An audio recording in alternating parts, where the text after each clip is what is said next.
What is up, guys? We made it. I know you didn't see me last week. That's okay, because I'm here and we have a great show for you. Now, I'm just going to go ahead and get this out of the way. Go ahead and like the video. Maybe give it a subscription, if my channel subscription, if you really, really enjoy this tonight. Leave a comment. It helps me. A live comment. My camera's not on because I forgot that. So that's always great, is to have always great to have a technical difficulty to start off the show. It happens all the time. You can see over my shoulder, I have a special guest. We will get to her in just a second.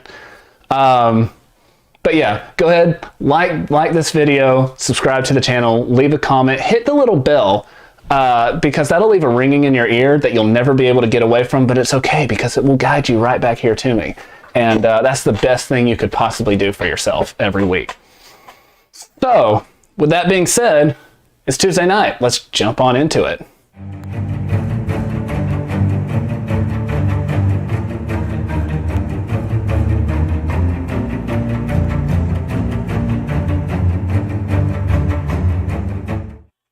So this past Sunday was Easter. I want to wish everybody a happy Resurrection Day.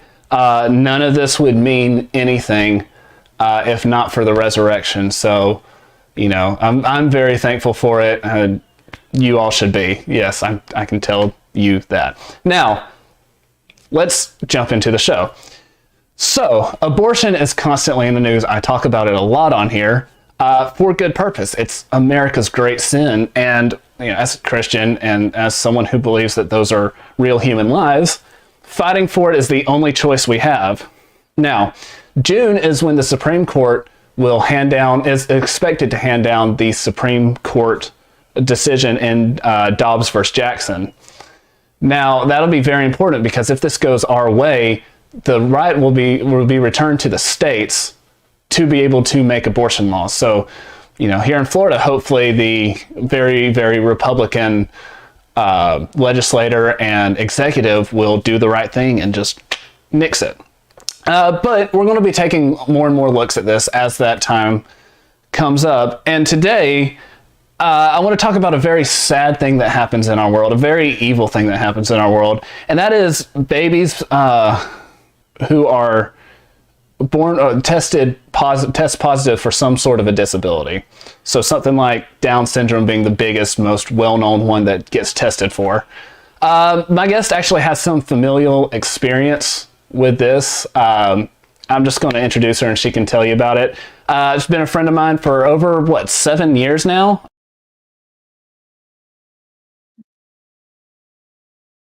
Hey, thanks for having me.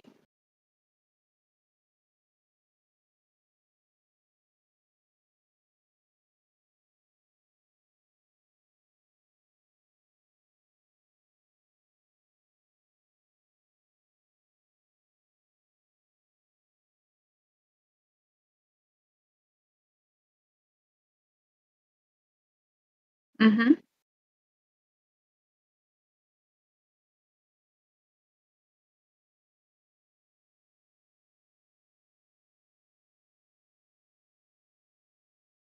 Yeah, for sure. Once again, thank you so much for having me.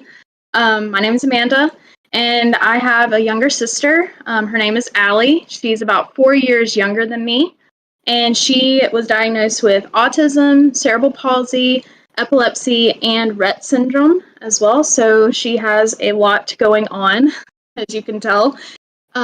So just like thinking about her growing up as like her sibling in a family affected by disability.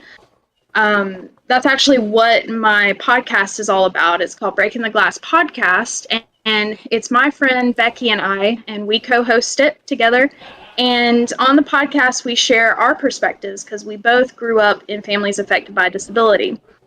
And we are what are commonly referred to as typical siblings. And our goal on the podcast is to share our stories, share our perspectives, and also to just raise awareness because in disability ministry, most of the focus is on the child or the adult with the disability, and then on the parents. which is great. But the siblings get overlooked a lot of times, and that's why typical siblings are sometimes referred to as glass children, which is why we call the podcast Breaking the Glass, because we want to break that glass and bring attention to what those siblings experience day in and day out. So that's kind of my story in a nutshell, in a very small nutshell. If you want to know more about it, definitely check out Breaking the Glass podcast. That's my shameless plug. And that's where where can you find that at? So you can find us on Spotify if you have the premium account, and also on Podbean, which is for free. So I gotcha. Well, thank you for coming on. I know your perspective is going to add a large dynamic to a better dynamic to the story. I apologize to the people who couldn't hear me earlier. I had to build these scenes yesterday, and I forgot to add in my own audio, which, it happens. It happens when you do, everything behind the scenes and in front of it. So it'll be okay. So we're just going to dive right in, because this is a terrible story, and really needs to be brought attention of just why this is so important that we win this case and that the right decision is handed down. So in both the Atlantic and the Tennessean, they both estimate, and this is based on experts' estimates, that put abortion rates in the USA for babies tested to have Down syndrome at 66% of those babies are aborted. Now, that calculates to roughly 12,000 babies a year that are aborted, and we're not even the worst offenders. France, for instance, aborts about 77% of their babies who test positive for this. Denmark, it's much worse. It's at 95%, and in Iceland, it's effectively 100% of babies who test positive are aborted, which those are babies that test positive, but how many of those, are false positives for one? We're going to get into that a little bit. But I do have a question for you, Amanda, which is, as someone who has a sister that is disabled, what words would you use to describe this genocide? I mean, I know bad is probably like a baseline here, but would you say like terrible or barbaric or even criminal? like all of the above, honestly. It's really hard for me to put into words, like how I would describe that. Like, it's really inconceivable to me. It's like if somebody came up to me and told me that Allie, my sister, her life was worth nothing. That's really how it sounds to me. And of course, like that's like a foreign concept to me, because I know for myself, like, I would not be who I am or where I am today without her in my life. So just thinking about all of that, it's really hard to wrap my mind around that. It's awful. It's criminal. It's definitely barbaric. So it'd be fair to say that you couldn't even conceive of this happening to your family for many reasons. Right. Mm-hmm. So yeah, exactly. And this is terrible, but some of the reasons why is just awful.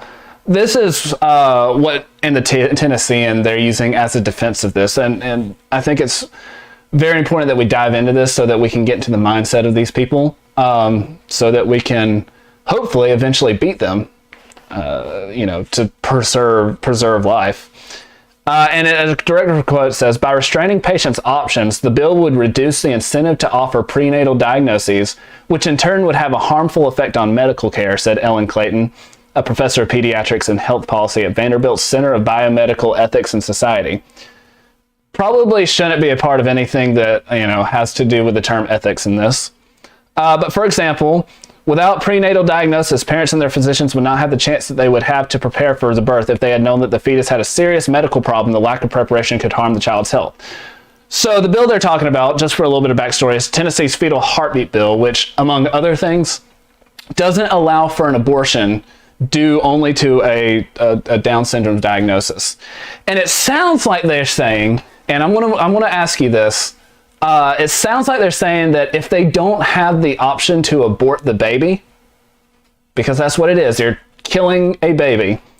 If they don't have that option, they don't want to go through the trouble of doing the test to prepare the family and therefore harming the child. Is that not exceptionally cruel? I mean, I would say that would even, would constitute an instance of malpractice. What about you?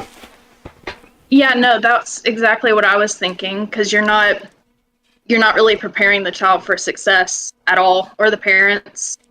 You're literally just like preparing them to fail.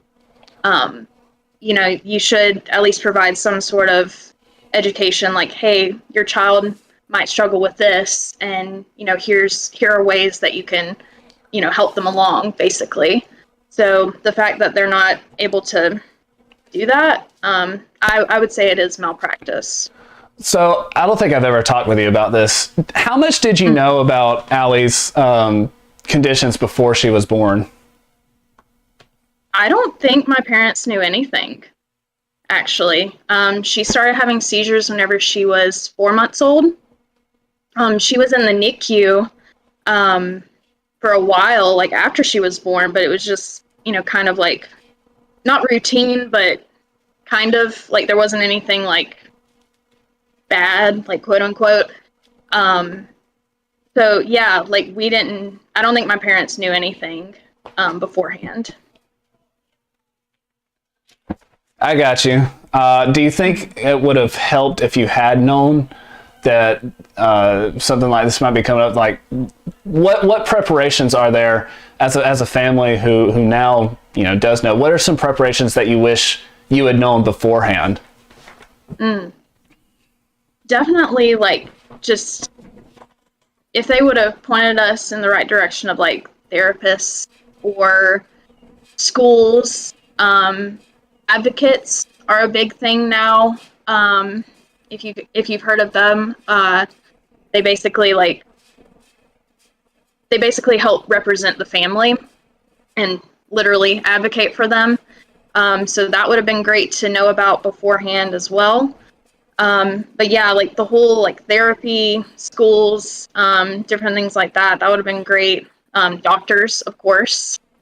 Just knowing more about like what she had, like, oh, she's gonna have autism. Okay, so how do you prepare for autism? It's really hard to prepare for autism because if you know one child with autism, one child with autism, and that's about it.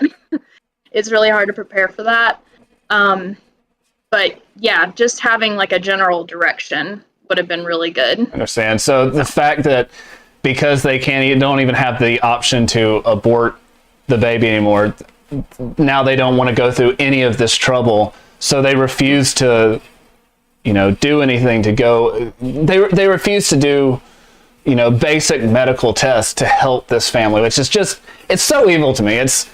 There's evil that I talk about on here quite a bit, and like the after school Satan Club, for instance, it's something that's comically evil. This is more subtly evil, but it's no less evil. It really is preparing families for failure if you can't kill their child. Like, yeah. Am I making too much out of this, or am I okay? I didn't think I was going crazy. No. And not only is this evil in that way, not only is it evil in that way, but it also brings us back to the questions of eugenics. There's actually a pretty good question that was put on the live chat. So if you have questions, put them on the live chat. So before I get into eugenics, so how old were you when you yourself actually realized something was different about your sister, or quote unquote wrong about your sister? And what was that process for you? Yeah, that's a really great question. I'm glad somebody asked that. Yeah, so growing up, like I said, like she was 4 years younger. So, I think I was actually 3 whenever she was born, and then I later turned 4. But I thought that going to the doctor all the time with a younger sibling was normal, quote unquote normal. And you know, taking a lot of ambulance trips. That was all normal. That's just what you did with a little sibling, a little sister. Uh, and then whenever I was 8, 9, or 10. I can't remember how old I was exactly, but that's whenever I realized that Allie was different. And I remember it. I can go into that story if you want. That's okay. I had a friend over at the house, and we were playing whatever, but I was in my room, and Allie was also in my room, doing whatever. And my friend came in, and she was like, "Hey, like, I want to go outside." And I was like, "Okay, like, just a minute, whatever."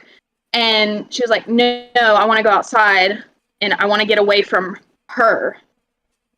And I knew right then she was talking about Allie. And, like, her tone had changed, everything. I was like, why did she refer to Allie like that?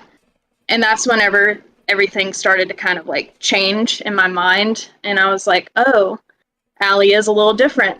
Not everybody goes to the hospital all the time with their younger siblings. Not everybody has to watch their sister ride off in an ambulance all the time, multiple times a year. Yeah, I remember your mom telling me one time about how when she broke her arm, just how terrible that was.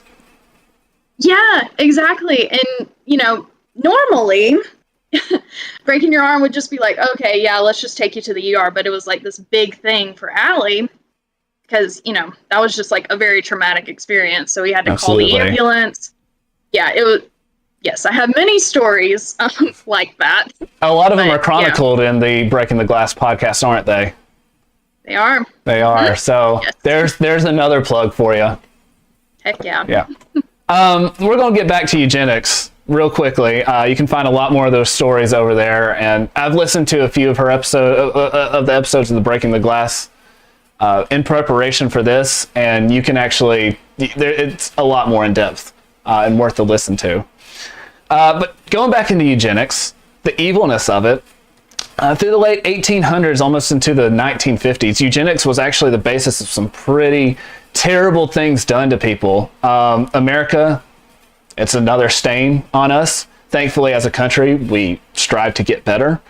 But one of the peoples who I know did this very, very in large swaths were Nazi Germany.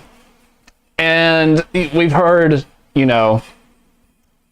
all of the things they did to the Jews and what they did to the homosexuals and all that. Well, another group they targeted was people who were disabled. In fact, one of my favorite TV shows is called Man in the High Castle. And if you haven't watched it, it's on Amazon Prime. It's 4 seasons long and definitely worth the watch.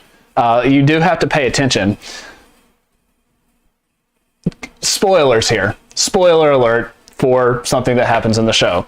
John Smith, who is one of the highest Nazis in America, because that's part of the show, is the Nazis won World War II, took over most of the world, the Japanese took over the other half, and they have little buffer zones.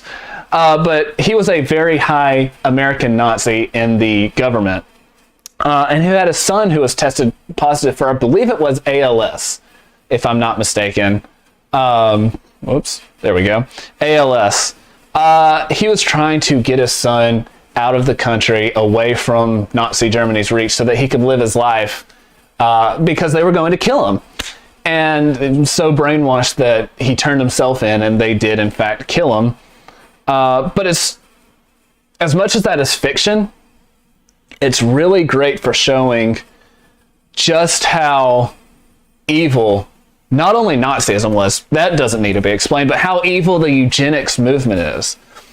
And my question is, how is it that what these people are doing not the same thing and reviled in the same way? I mean, is it the same thing? Because it sounds like they're taking someone with a disability and doing all of the terrible things you do to a baby during an abortion.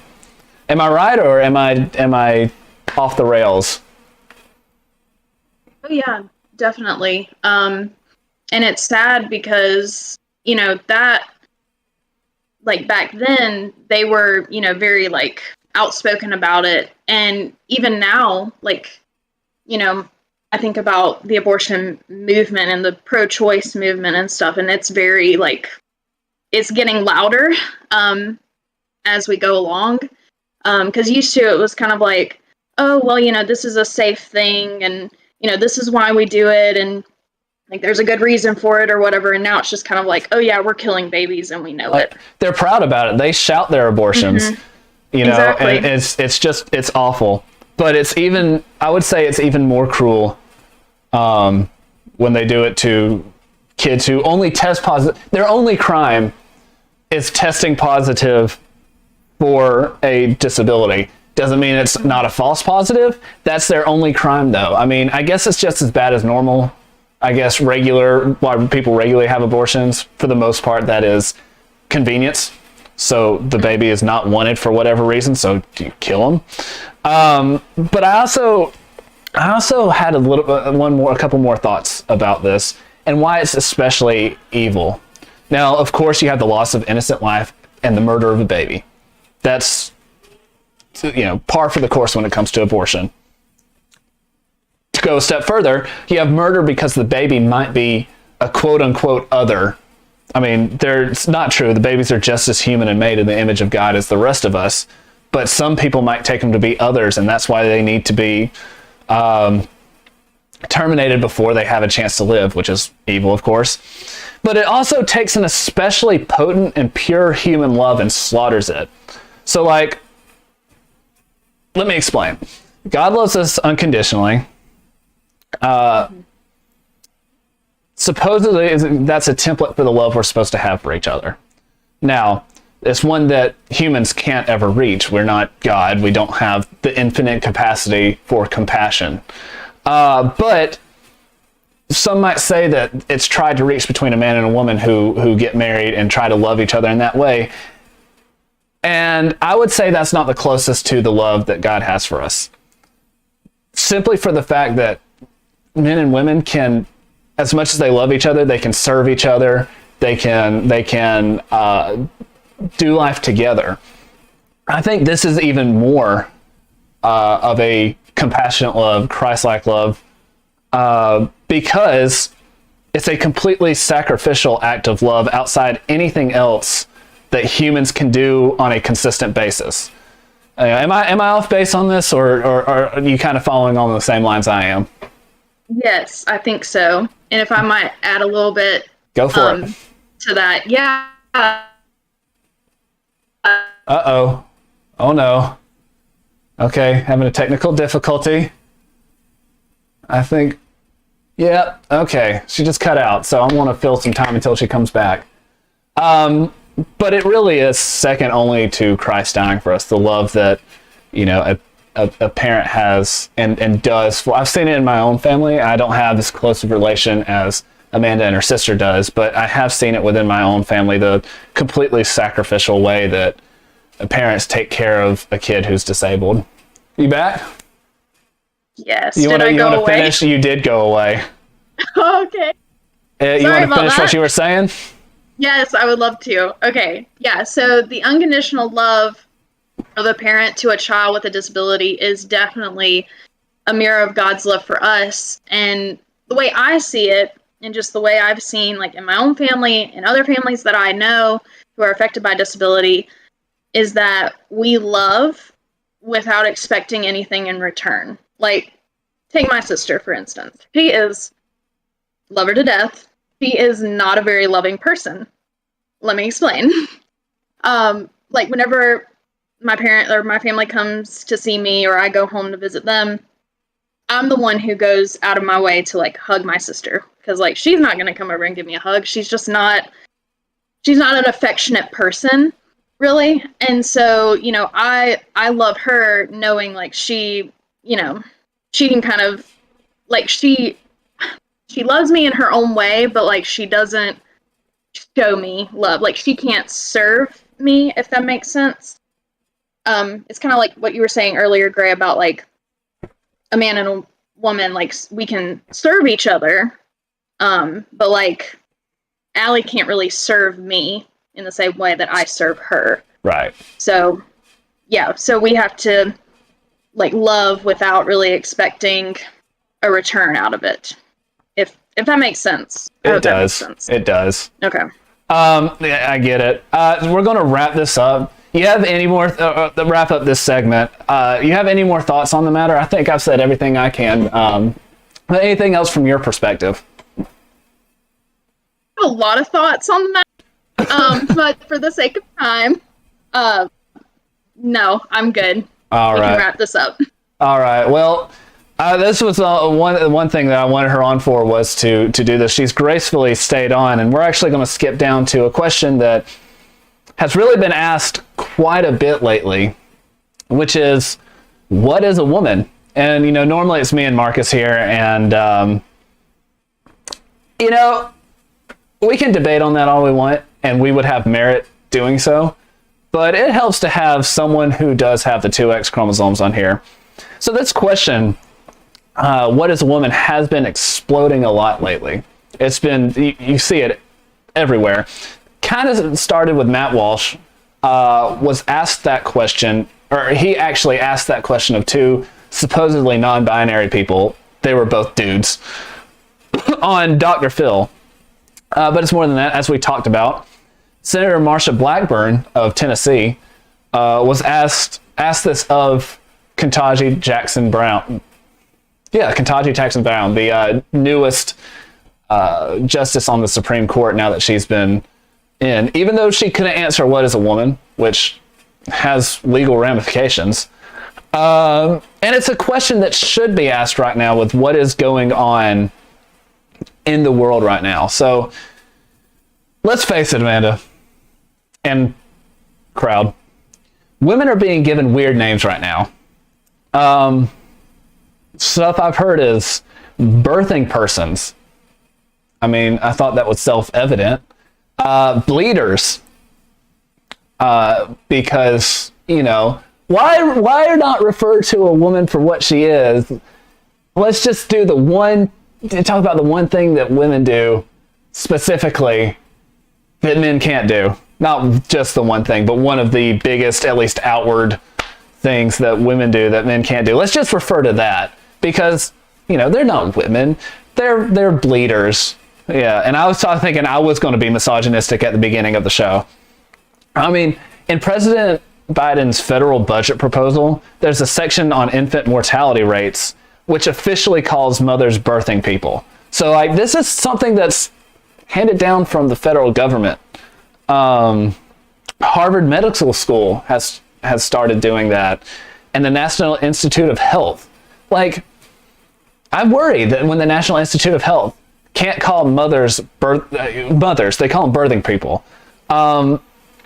So I have some ideas on why this is wrong. Amanda, why do you think it's wrong? If you don't think that's wrong, where are you? Oh my goodness. I'm just if somebody came up to me and just said, you're a bleeder, I'm sorry, what? What did you just call me? I would be very offended by that. You should be. You should be offended. Yeah, exactly. It's just I don't know. It's labeling people. I mean, it is labeling people, and it's I don't know. It's really hard to wrap. Again, it's really hard to wrap my head around this. The fact that this is where we are in America? Yeah. Mm-hmm. Exactly. Because I'm thinking about, so again, I have a lot of experience with disabilities and stuff. And if I were to call my sister the epileptic, I'm sorry. I shouldn't laugh. But I mean, that would be wrong, right? That would be very wrong. That would be very wrong. Don't down my throat about that. So I see that as the same thing. Don't. Yeah. No. Yeah. It's awful that I don't understand. And it goes hand in hand with the fact that, they're trying to calling women bleeders, calling them birthing persons, not only so that men can have babies and men can give birth, they cannot. Transgender women are not women, they're men. but it's meant to, in our language, lessen the familial ties between parents as kids, as well as like really change society's thoughts on women. That's the end goal of this, for a very important purpose. Now I'm gonna get to a type of segment. This is section. I'm gonna admit to you, I don't really know what I'm doing here. So just stay with me. This is gonna be like going down rapids, and we're gonna get to the other side. So I started reading a book recently. It was written by Andrew Clavin, who is someone I've been reading even before I knew who he was. It's a Daily Wire podcast. I watch each episode probably twice. It's a really smart guy, but and I agree with him on a lot. And it's great because he sees things way different than I ever could. He just different paradigm. But he wrote a book called The Truth and Beauty. Definitely worth reading. Here we go. There you go. Definitely worth reading. And he talks about it's the underline of this is how the lives and works of England's greatest poets point the way to a deeper understanding of the word of Jesus. And because women are part of the natural world, he gets into this. The Romantic poets understood how important women were. I'm going to read a little bit by Wordsworth. It's out of here. So let me just... Bless the infant babe, nursed in his mother's arms, who sinks to sleep, rocked on his mother's breast, who with his soul drinks in the feelings of his mother's eye. For him, in one dear presence, there exists a virtue which irradiates and exalts objects through widest intercourse of sense.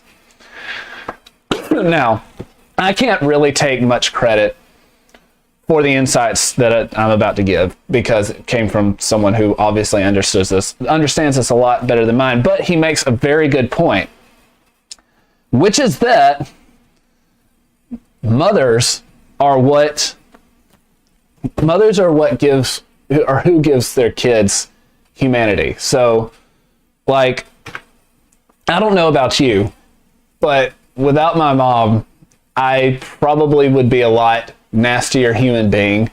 I would probably be a lot just meaner and a true version of toxic masculinity. That's why it's so important for parents to have both mother and father, because without one or the other's influence, without the feminine that the mother, encaptures in the masculine that the father does, losing either which can lead to that toxic masculinity. How's your mother affected you kind of growing up, in 5 paragraphs or less? No, I'm kidding. Yeah, definitely quite a lot, of course. And man, I was not expecting this question, so sorry. But yeah, Good. Yeah. Yeah, quite a lot, of course. And because I'm also a woman, and I can say that. So you know what a woman is. Okay, just making sure. I do, actually. Last time I checked, I am a woman. So, but yeah, so I was, she taught me about obviously she was very nurturing, which I'm sure most mothers are very nurturing and stuff. And it's that nurture versus nature kind of thing, that they bring to the table, which is awesome. But yeah, she definitely influenced me quite a lot.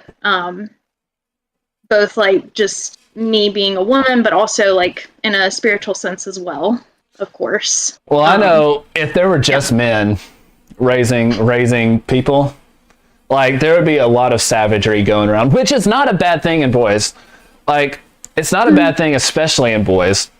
Me and my brothers, we did this over Easter. We got together, and one of the first things me and Brody did is we got to wrestling.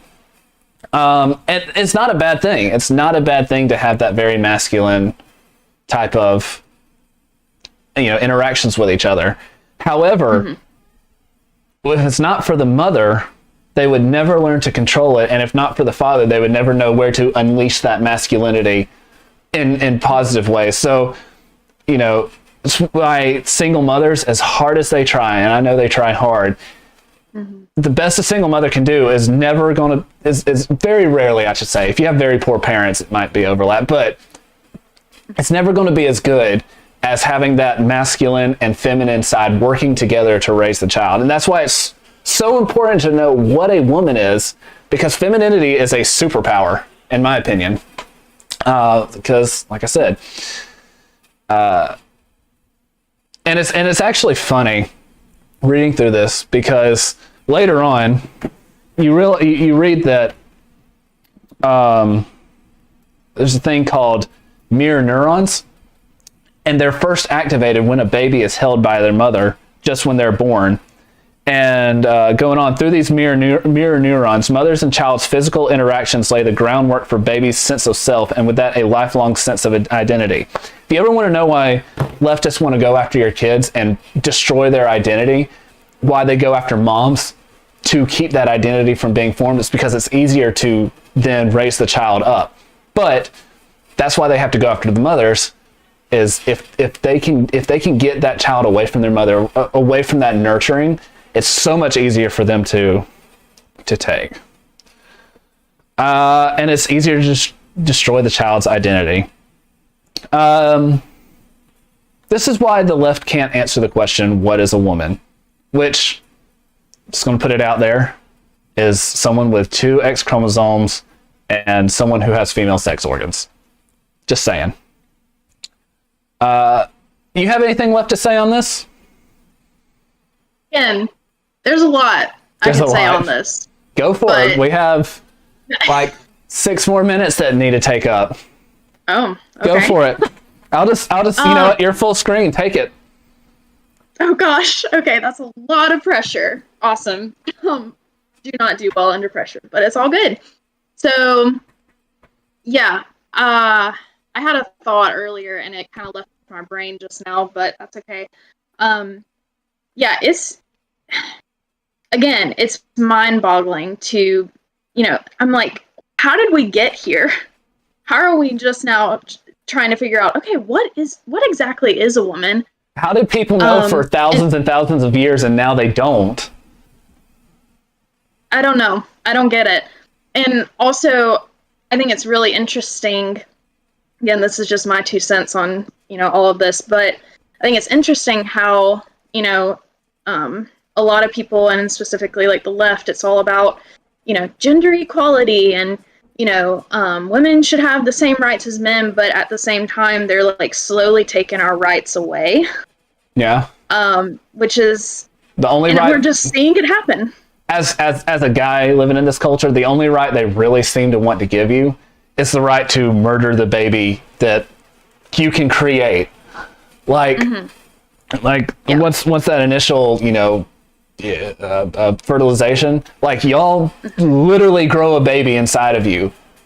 And the only right they seem to really want to fight for is the right to kill that baby. It doesn't make sense to me. And the crazy thing is, like, what if the baby's a girl? Exactly. What about women's rights then? Who cares about hers? Like, she's just a blob of cells, which is such a 70s type like thing, because now that we have things like the sonogram or the what's it called that they do? Ultrasound? Yes. That's the word I was looking for. Like, they're babies. They're babies. But living, breathing, active. Exactly. They can respond to stimuli. They kick, for goodness sake. But here we go back to the whole abortion thing. So to bring this in for a landing, these people are not your moral superiors. These leftists who try to say, well, you can't define a woman, only a woman can define a woman, but that's just circular logic, because how can you know for sure she's a woman? Oh, it's because she can define a woman. That doesn't make sense. That really doesn't. These people are not your moral superiors. They are trying to confuse, especially children. They are trying to manipulate. They are trying to get what they want by destroying society, the very fabric of society, the very fabric which is the interactions between men and women. Once you destroy that, basically the rest of reality just falls down. So they are not your moral superiors. Every time they try to tell you that they are, you just go back at them with, you want to murder children, as evidenced by the fact that the federal government's not going after 5 babies found. I've seen the pictures.